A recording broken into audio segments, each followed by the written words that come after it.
Bom dia, nono ano, tudo bem com vocês? Como vocês já sabem, eu sou o professor Júlio Emanuel, estamos aqui para mais uma aula de língua portuguesa. Bem, antes de mais nada, eu já quero dizer que numa parte desse vídeo há uma espécie de surpresa, então se você é daqueles que costuma pular o vídeo ou só fingir que assistiu, cuidado, não faça isso, assista até o final, por favor. Bem, nas últimas aulas nós conversávamos sobre a colocação pronominal, eu cheguei a fazer inclusive uma revisão breve sobre os tipos de pronomes. Hoje nós vamos dar continuidade à matéria da apostila. Nós vamos entrar na unidade 2 do capítulo 1, onde diz gêneros narrativos. Bem, eu sugeri inclusive que o trabalho de casa, que era opcional, você pesquisasse sobre esses nomes, né? Epopeia, fábula, conto, novela. Hoje, então, a aula vai parecer, inclusive, um pouco mais aula de literatura. Deixa eu ver se assim fica melhor. Acho que fica, né? Aula de literatura do que de gramática em si. Nós vamos trabalhar algumas características dos gêneros literários. Vamos conversar sobre alguns livros, alguns textos. Tá bom? Vai ser um pouquinho teórico com algumas leituras. Bem, eu não sei se você gosta de ler, se você não gosta de ler, isso a gente comenta também na aula de produção textual, mas a leitura ela faz parte da vida do homem, do ser humano, desde há muito, né? A leitura é fundamental para a vida do ser humano. No entanto, antecede a leitura a fala. Não é verdade? Nós lá na aula de quinta-feira estávamos estudando a tipologia textual. Nós vimos que os textos, eles têm um modo de se organizar. E a esses modos de organização nós chamamos de repente de injunção, descrição, e um dos que vocês já viram inclusive com outro professor, que foi a narração, nós vamos trabalhar hoje dentro do campo literário. Primeira pergunta: o que é literatura? Gente, literatura é a arte com a palavra. Repetindo, a literatura é a arte feita com a palavra, né? A pintura, a escultura, o desenho talvez sejam mais perceptíveis, mas para que nós enxerguemos aquilo como um produto artístico. No entanto, o texto literário também é um produto artístico. Ok? Muito bem. E é importante um texto literário? É importante a literatura existir? Sim, sim. Perceba que antes de existir, principalmente, né, antes de existir internet, antes de existir essas TIs, o ser humano ele precisava de um modo de esvaziar a sua mente, ele precisava de um modo de relaxar e também um modo de protestar.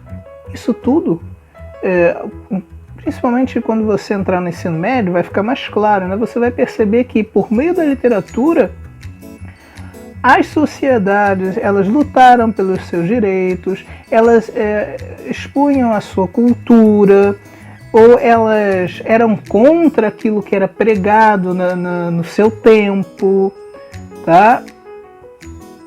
É fundamental o estudo literário. Especificamente os gêneros narrativos. Os gêneros narrativos eles vão nascer lá com o ser humano quase, né? Porque o ser humano ele conta história desde que é ser humano, né? Se eu preciso contar, e por que você não assistiu a aula? E eu estava dando banho no meu peixe, e eu estava assistindo aquele filme do Atirador Sem Dedo, um filme sensacional daquele ator. Você começa a inventar coisas, né? Então a narração, seja do fictício, seja do real, daquilo que de fato aconteceu, ela está presente na vida da sociedade. Agora a gente vai pegar essa narração, na aula de produção textual, a gente vai pegar essa narração e não vai tratar tanto da parte literária. Aqui, nessa aula, a gente vai tratar da parte mais literária da coisa. Tá? E o que significa enxergar a parte mais literária? Significa perceber que todo texto narrativo, no que se refere à literatura, tem uma especificidade. E nós vamos ver hoje essas especificidades. O primeiro gênero narrativo, existem vários. O primeiro que nós vamos ver aí é a fábula. Vocês vão na página 46, desculpem. Página 46, por favor, acompanhem, abram sua apostila. O primeiro texto narrativo que vai ali nascer também junto com o mito, junto com a lenda, junto com o conto popular, são textos da tradição oral. Nessa época, então, não estavam tão preocupados em escrever. Vou fazer um livro sobre... Não estavam preocupados com isso. Primeiro, e talvez um dos principais motivos, porque as sociedades, elas eram pequenas, e desse grupo pequeno, era ínfimo o número daqueles que eram alfabetizados. Só os nobres eram alfabetizados. Então a gente tem que ter em mente isso. Pouquíssima gente sabia ler, né? Então, daquele nobre que resolvia contar uma história, saía ali um texto narrativo, uma fábula, ok? Mas o texto antigo, o texto oral, ele não enxerga só quem é nobre, quem é alfabetizado. Porque, relembrando o que eu já falei antes, a narração, ela tá com o ser humano desde sempre. Então, aquela vovozinha que conta a história para o seu neto, e aí essa vovozinha morre, o neto vira adulto e conta a história para o seu filho, que por sua vez, em dado momento, contará a história para o seu bisneto. Percebam que essas histórias, elas vão passando e vão passando de geração em geração. A fábula é uma delas, tá? Por isso que a gente não tem assim ou dois, ou três, ou quatro livros muito antigos. Não tem, tá? Embora o gênero seja antigo, a obra literária escrita em si não é tão antiga. Depois só que as pessoas vão reescrever, né, para deixar registrado aquilo que aquele autor de 2, 3 mil anos atrás fez. Legal? Mas isso é assim depois de muito tempo, né, que a sociedade vai dando moldes, inclusive ao livro, né, vai se desenvolvendo a tecnologia, não existia livro, passa a existir, etc. Bem, vamos falar agora especificamente sobre a fábula. A fábula é um gênero narrativo que vai usar, né, da oralidade para contar histórias, causos, para contar situações. E dessas situações vão se utilizar animais, vão se utilizar seres da natureza, e a partir desses seres se concluirá algo positivo, negativo, algo que se possa aprender. Essa conclusão é que a gente vai chamar de moral da história. Quando a gente é criancinha, né, a gente aprende lá, por exemplo, a história da corrida da lebre e da tartaruga. A lebre era muito rápida e desdenhou da tartaruga, que devagar acabou por vencer a lebre, que era soberba. Perceba que essa síntese que eu fiz conta uma pequena fábula que tem como moral que devagar se vai ao longe, que aquele que é soberbo e se garante apenas nos seus talentos, subestimando o talento dos demais, pode não alcançar os seus objetivos. Perceba que a gente pode tirar várias conclusões daí, ok? Fábula é conhecida, então, da gente desde criancinha. Mas existiram dois grandes nomes de escritores de fábulas, ou melhor, de produtores de fábulas. O Esopo, que deve estar escrito, está aí na página 46 também, o Esopo, e o La Fontaine, tá? Um grego e um francês, uma diferença pouquinho de tempo. O grego está lá antes de Cristo, o Esopo e o La Fontaine está por volta de 1600, 1700 ali entre século aí. Muito bem. O que é importante saber sobre isso? Eu separei aqui alguns livros para que a gente possa comentar. O primeiro deles, isso aqui, ó. Não sei se o reflexo vai dar, mas olha aí. Isso aqui, vou aproximar aqui para ver se dá para ver. É uma fábula do Esopo. Mas é uma fábula que foi adaptada. Então a gente precisa saber isso, né? O texto não é um texto original, é um texto adaptado. É como eu já comentei antes. Nesse caso, essa fábula do Esopo foi adaptada pela Nádia Loureiro e pela Rejane Silva. Chama-se A Assembleia dos Ratos. A gente percebe. Nono ano. Eu estou invadindo aqui esse vídeo, percebeu? Estou com a roupa diferente. Mas essa invasão tem um propósito de te ajudar.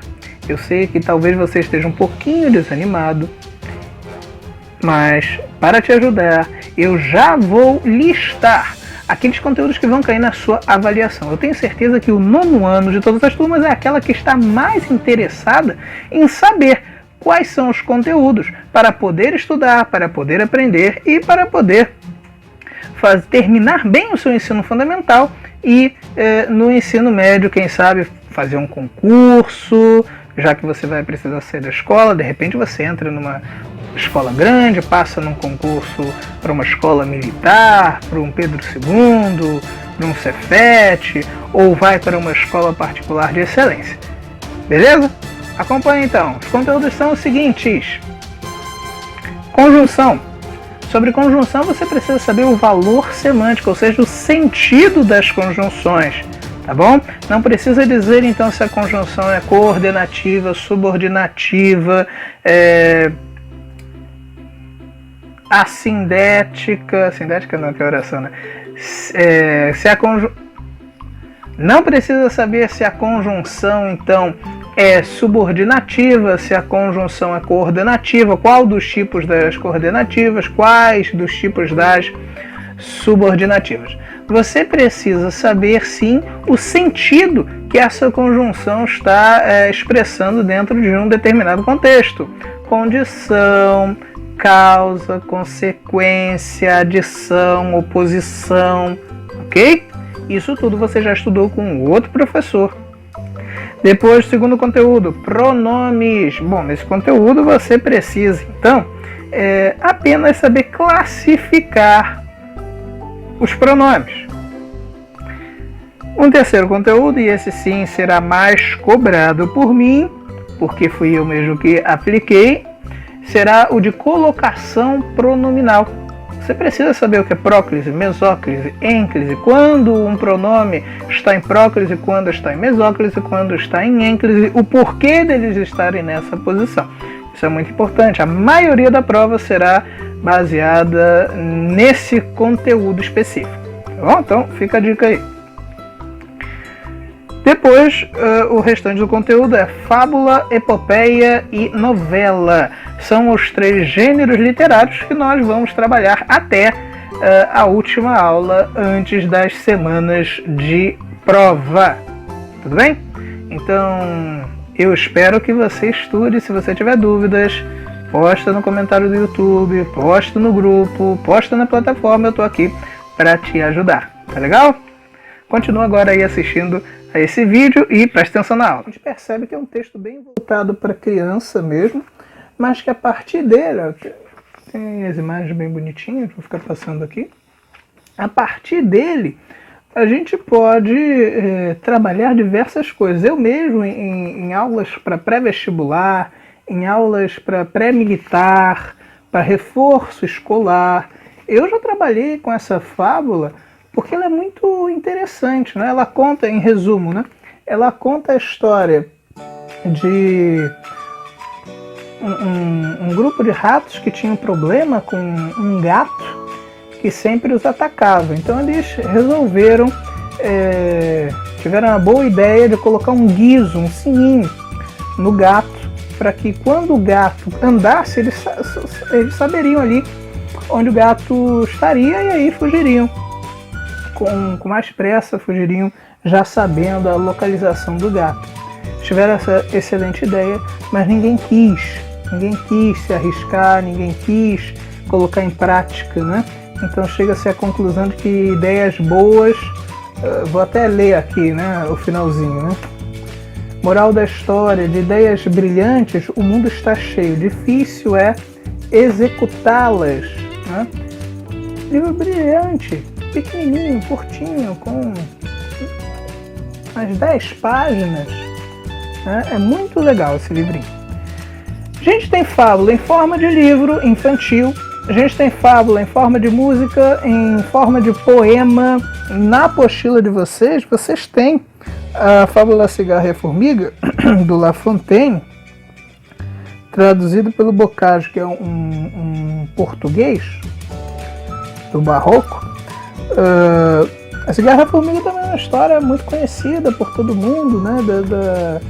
Da formiga que trabalhava muito, da cigarra que só cantava, né, e tal.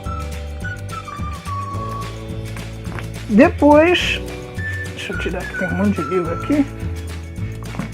Na outra página tem outra fábula da Raposa e as Uvas, do Milor Fernandes, que é um brasileiro, né, que faz essa adaptação. O que eu quero que fique na mente de vocês? O que eu preciso que fique na mente de vocês sobre esse tema específico? Que a fábula é um gênero narrativo antigo, antiquíssimo. Primeira coisa. Segunda coisa, que a fábula ela nasce da oralidade, da tradição oral, da cultura oral. A fábula, terceira coisa, é um gênero que passa de geração em geração e que só é escrito, só é passado da língua oral para a língua escrita a partir do momento que a tecnologia permite. Quando eu falo tecnologia, eu não estou falando celular e computador, não. Estou falando de deixar de ser escrito em pedra para ser escrito em papiro, para depois ser escrito em livros de maneira manuscrita pelos monges, para depois, com o surgimento da imprensa, ser mais ou menos como a gente tem hoje. Perceba que é todo um processo, tá? Então essa é a maior dificuldade dos textos antigos em sobreviver e em sobreviver intacto, e sobreviver sem mexidas, e sobreviver assim como ele foi feito no original. Existe inclusive uma matéria que se chama crítica textual, que é o estudo dos originais, né, e uma comparação para tentar encontrar os textos sem mexidas, né, porque vocês sabem que conforme as pessoas iam, né, reescrevendo os livros, seja aí os monges, né, principalmente da Igreja Católica na Idade Média, que ficavam lá nos mosteiros reescrevendo, às vezes a pessoa esquecia uma palavra, comia uma letra, mudava um significado, não sabia aquela palavra, mas sabia outra, né?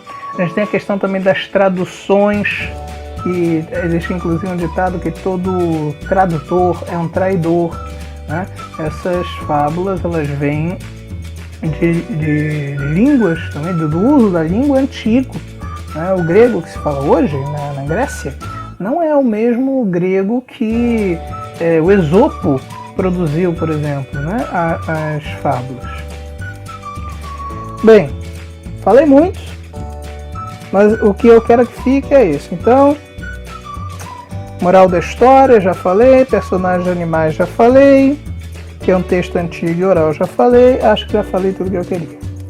Lembrando, gente, se você tiver alguma dúvida, deixa um comentário, por favor, no Google, no YouTube. Tô me sentindo um youtuber, né? Que eu tô fazendo de vídeo, não é brincadeira. Mas então, deixa seu comentário aí no YouTube, curte, deixa uma curtidinha para eu ficar feliz, por favor. Não coloca lá aquela mãozinha para baixo. Obrigado. Assim, no grupo, na plataforma, você pode também deixar aí o seu comentário, sua dúvida, tá bom? Na prova, o que eu vou querer saber de você, Eu sei que é muita coisa, muita informação, tá? Eu vou querer saber de você se você sabe identificar o que é uma fábula. Então, vai ficar claro isso. Epopeia. Bem, para a epopeia eu separei 60 livros. Tem esse aqui, vou aproximar. Odisseia, que é a história do Odisseu. Vou comentar. Escrita pelo Homero. Aí tem esse aqui. Odisseia, do Homero. Aí eu tenho esse aqui. Odisseia. E por que eu tô de propósito fazendo isso? Olha só, gente. Olha o tamanho dos 3 livros. Deixa eu tirar isso aqui que tá feio. Esse marcador aqui. Pronto. Olha o tamanho dos 3 livros. Os 3 livros, teoricamente, falam da mesma história. Esse e esse são mais ou menos parecidos, né? De tamanho. Mas olha isso aqui. E aí a gente vai trabalhar com um problema que é a adaptação. Né? Quando a gente lê uma adaptação, às vezes a gente perde muito. Mas é melhor ler uma adaptação do que não ler nada. Também tem isso, né? Vamos lá. Mas deixa eu falar sobre a epopeia, senão eu vou me perder e aí vai ser muita coisa para editar novamente. Olha só, epopeia é um gênero literário que vai contar a história, ou melhor, uma grande história, uma história no sentido, não no sentido grande de ter muita coisa, mas no sentido de possuir muito significado, de influenciar muito a vida, por exemplo, de um povo, de uma nação. Se você... Esse conteúdo está na página 47, vou ver,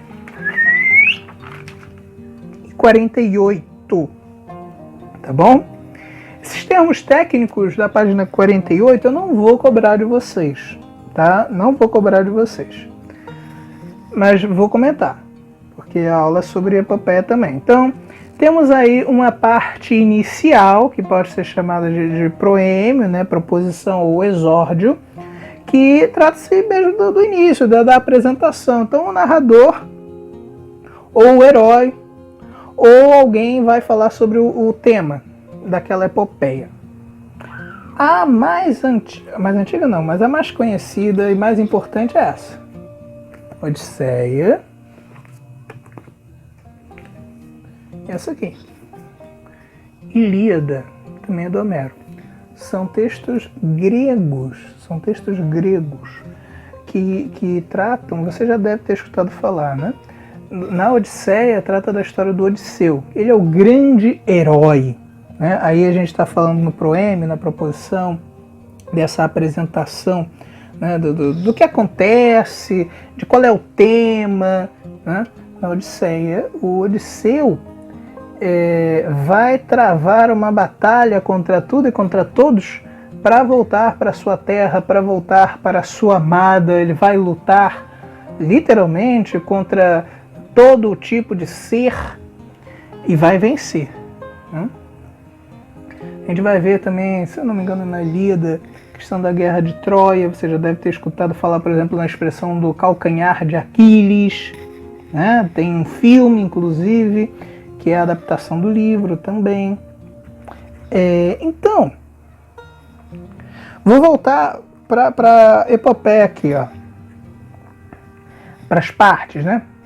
A invocação, né, que é uma segunda parte em que o herói, né, o personagem principal, que aí é chamado de herói, ou o povo heróico, que aí o povo inteiro passa a ter o papel de personagem principal, é como se o povo fosse um personagem só. Invoca musas, invoca divindades. Lembra que a gente está falando de textos clássicos, né? Então a gente está falando de um mundo politeísta. Você deve ter estudado isso em história. Politeísmo é uma época do mundo em que não há cristianismo, que é uma das 3 maiores religiões monoteístas, junto com o judaísmo e o islamismo. Então, Por que eu falei cristianismo? Porque dentre essas três, o cristianismo ele foi um dos principais responsáveis pelo combate ao que ele chamava de religiões pagãs, né? O combate ao politeísmo. Né? Hoje em dia, esse papel ficou com o islamismo, né? Combate ao que eles chamam de infiéis. Mas tudo bem, vamos voltar para cá. Nesse tempo eles vão invocar musas, divindades, porque digamos assim, o ser divino, o ser espiritual, o contato transcendental que aquele humano dessa sociedade tem. Né? Hoje em dia você fala Deus, Jesus, Alá, sei lá. Naquele tempo não, naquele tempo era Zeus, Apolo, né? Então Eros e assim por diante. Dedicatória, né? A quem é dedicado, né? O poema, lembrando que esses textões gigantes foram originalmente poemas que depois vão sendo transformados em prosa. Né? Prosa, o que é prosa? É o texto em parágrafos, ok? Terceira parte é a narração, né, que é a história em si, né, o que aconteceu, como aconteceu, e aí vão ter os elementos básicos da narrativa que vocês já estudaram lá na aula de produção textual com outro professor, né? Personagem, enredo, narrador, tempo, espaço, e o epílogo, né, que é a conclusão, é a parte final do poema. Aí não há uma moral da história, embora eu possa tirar uma moral da história. Bem, antes de avançar aqui e falar do que a apostila comenta sobre epopeias em língua portuguesa, comentar rapidamente essas aqui ainda. Por que essas são importantes, gente? Essa Odisseia, principalmente. Porque a cultura grega é o berço da civilização ocidental. Ou, mais especificamente, né, a cultura greco-latina. Vocês sabem que depois, quando o Império Romano ele começa a tomar várias regiões, inclusive aí da Grécia, eles vão pegar um pouco dessa cultura para eles. Vão colocar o nome de deuses, outros nomes, né, para os mesmos deuses, e vão ali fazer um intercâmbio, digamos assim, né, das religiões, né, vão fazer essa troca. Então, essas culturas greco-latinas são berço da cultura do Ocidente. Por isso que é importante estudar, por exemplo, a Odisseia, a Ilíada. É importante entender a história da Odisseia. Eu recomendo, inclusive, para você. Esse texto, que é a adaptação, é mais curtinho, tem imagens, percebe as figuras místicas que tinham. Aqui temos mais uma, o Odisseu encontrando aqui uma outra personagem. Só não sei se vai dar para ver bem. Eu sei que vocês têm aula de literatura, né? Vocês também estão lendo aí outras coisas. Aqui o Ciclope, esse ser aqui, o Ciclope, para cá o Odisseu tentando passar pelo Ciclope que estava na caverna. Tem também aqui a questão das sereias, aí eu vou falando curiosidade, né, das sereias que não são como chama essa de cabelo ruivo? Yara? Eu não me lembro mais. Mas se você lembrar, você coloca aí no comentário, eu não me lembro mais. Da Disney, não são como essas de cabelinho ruivo da Disney. Ariel, eu acho Ariel. São com pés de galinha, são seres estranhos, feios, que atraíam os navegadores para matá-los, né? São seres perturbados, né? E o Odisseu ele passa, né, por esses seres também.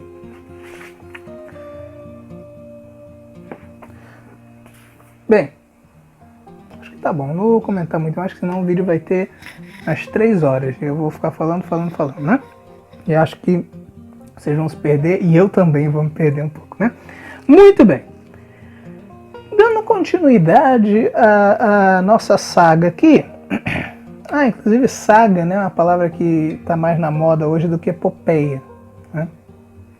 Inclusive também Odisseia é um termo utilizado para falar também sobre grandes aventuras, né? Inclusive um filme já antigo, Odisseia no Espaço, se eu não me engano, né? Em língua portuguesa a gente tem o mais conhecido, talvez mais importante, os Lusíadas, né, do Camões, que vai tratar de contar a história, a fundação de Portugal como potência econômica e mundial do mundo antigo, né, da idade, ou para usar o termo mais técnico, né, da época ali da expansão ultramarina, né, quando Portugal era uma grande potência mundial junto com a Espanha, né, a Península Ibérica era ali como que os Estados Unidos hoje, né? Então nós temos os Lusíadas que conta com esses elementos greco-latinos, se apegando a questões dos deuses, do politeísmo, vai contando a história do Vasco da Gama, do périplo africano, né, que é essa volta que ele faz pela África até chegar às Índias, né? Essa aula hoje está, como chamam, interdisciplinar, né? Interdisciplinar. Aqui no Brasil ele está citando, né, algumas obras como o Caramuru, o Santa Rita Durão. Eu não vou, o Uruguai também, do Basílio da Gama, eu não vou cobrar isso, porque eu acho que é pouquinho tempo para a gente trabalhar tanta coisa. O que eu vou querer de você? Que você saiba, bem, no que se refere à epopeia, que você saiba que a epopeia é um gênero narrativo, que a epopeia conta grandes histórias, grandes feitos, que a epopeia tem um herói, que as partes da epopeia você não precisa se preocupar, exórdio, invocação, dedicatória, narração, não. Basta saber isso que eu estou falando, que eu já vou ficar muito feliz. Saber que ela originalmente foi escrita em forma de poema. Saber esses grandes nomes eu acho importante também. Ainda não fiz a prova, mas eu acho importante saber que o Homero, né, escreveu Odisseia, escreveu Ilíada. Saber que o Camões escreveu os Lusíadas. Esses dois. Os outros, a princípio, não. E eu vou parar de falar, porque senão vamos bater as 3 horas de aula daqui a pouco, se eu me empolgar, e talvez eu me embole e você se embole. Exercícios, eu sei que eu falei muito, peço desculpas, vamos aos exercícios agora. Vocês vão fazer a página 49 e a página 50, exercícios 1 e 2, que são grandes, por sinal. Na próxima aula eu vou corrigir esses exercícios e vou dar continuidade à matéria, lembrando que se você tiver dúvidas, você pode postar na plataforma, no comentário aqui do YouTube, talvez seja mais rápido de eu ver, e aí eu tento tirar a sua dúvida. Tá legal? Bem, o nosso assunto hoje foi epopeia, fábula, gênero narrativo, texto. Eu sou o professor Júlio Emanuel. Foi um prazer inenarrável revê-lo. Espero que tenha entendido e não tenha se enrolado que nem eu. E tchau!